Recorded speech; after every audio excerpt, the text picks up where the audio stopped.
You've landed, but your nervous system hasn't. Your digestion's off. You're wide awake at 2 a.m. You're craving sugar, snapping at people, and wondering, why do I feel so off, even when I'm sitting in paradise? Well, let me tell you, it's not in your head, it's in your cells. And today I'm going to show you what it really is happening in your nervous system when you travel and how to reset it fast, even if you only have 15 minutes, even if you're still at the terminal.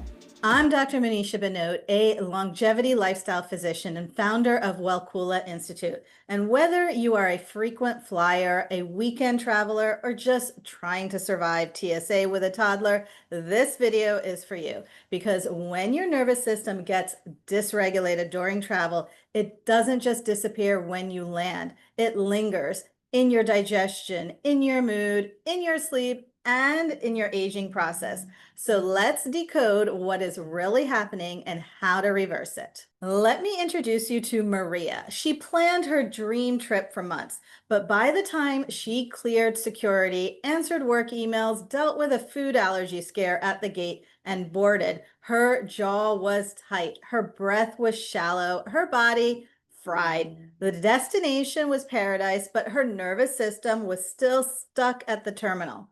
Sound familiar? Well, let's look at what's happening inside her body and yours when we travel. Imagine your body has a built-in alarm system. It's designed to protect you from real danger, like a car speeding towards you. But when you travel, that same system gets triggered over and over. Airport lines, flight delays, loudspeaker announcements, even not knowing what or when you'll eat. All of that builds up and your body starts acting like you're in an emergency. And this is called your stress system response, or your HPA axis. HPA stands for hypothalamus pituitary adrenal, but think of it like your body's internal stress alarm circuit. And once it's triggered, it sends out messages like cortisol and adrenaline. And those are your get ready to flight or flee chemicals. Your heart beats faster, your breath gets shallow, and your digestion, it shuts down. Because in survival mode, eating isn't the priority. Getting through the moment is, and here's the catch. If that alarm stays on too long, it wears down on your body. And that's what was happening to Maria. She wasn't just tired. Her body was in a stuck go, go, go mode, and she couldn't come down from it. Now, here's the part most people miss. There's a nerve that runs from your brain down to your gut, your heart, your lungs, and it's called the vagus nerve. And it's kind of like a calming cable. When it's working well, it tells your body, you're okay. You can relax now. But during travel, especially with stress, dehydration, screen overload, that signal gets weak. The vagus nerve goes quiet and your body doesn't know how to shut off that stress response. This is why you might get brain fog, an upset stomach, mood swings, and sleep problems. It's not because something's wrong with you. It's because your calm button isn't working very well. As I would say, think of it when your vagus nerve goes offline, even a small stress feels like a big threat. Now, let's talk about what's happening inside your body on a cellular level, my favorite level. Your body is made up of tiny parts called cells, and inside each cell, there's a little engine called your mitochondria. And that makes your energy. When you're calm, rested, and feeling safe, those engines work smoothly, kind of like a quiet, well-running car. But when you're under stress, like when you're flying, skipping meals, or barely sleeping, those engines have to work harder. They have to, just like car in a traffic with the pedal down too long, they start to overheat. So that's what's happening, overheating. And that overheating can translate into something we call oxidative stress. You can think of it like invisible rust that's building up inside your cells. It makes you feel tired, foggy, puffy, and it can even speed up aging.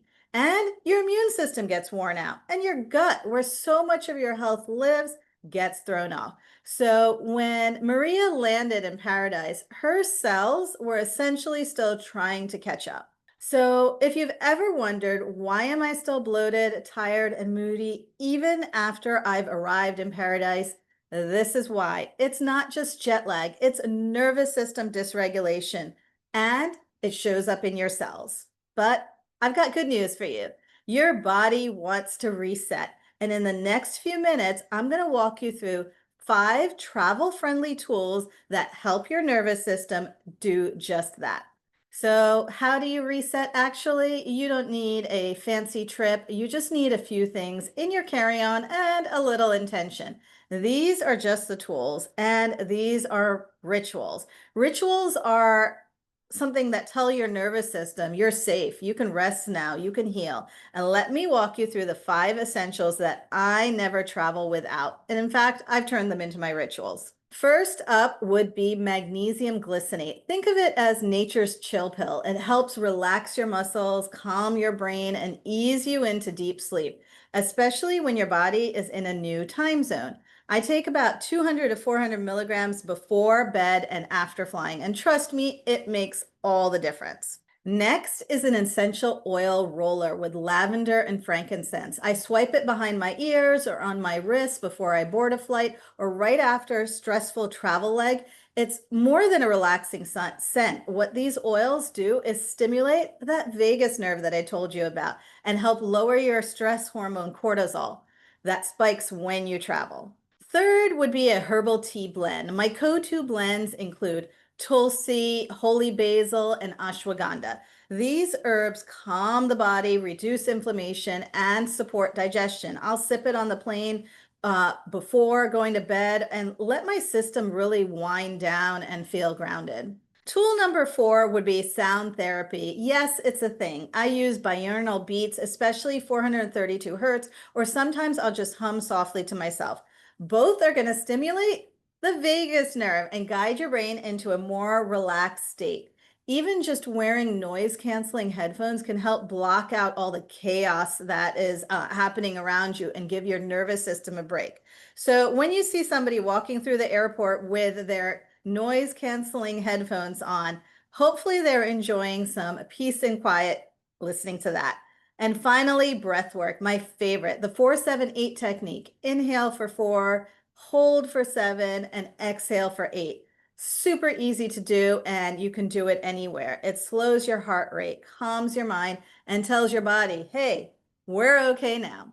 Just 3 rounds can really completely shift how you feel. So, if you've been flying and crashing physically, mentally, and emotionally, you are not alone. Your body isn't failing you. Start with one of these cues that we've seen and add a ritual. Pack them before your next trip. You don't have to do all 5. Even one can shift your body's whole experience. So tell me in the comments which one you're going to try first. Like this video if you've ever felt off after traveling. And don't forget to join my Cell Care Wellness newsletter where I share weekly tools like this to help you regulate your nervous system and feel better in your body wherever you are. You don't need to do more. You just need to do things a little differently. So for now, travel well and let your cells catch up, and I'll see you next time.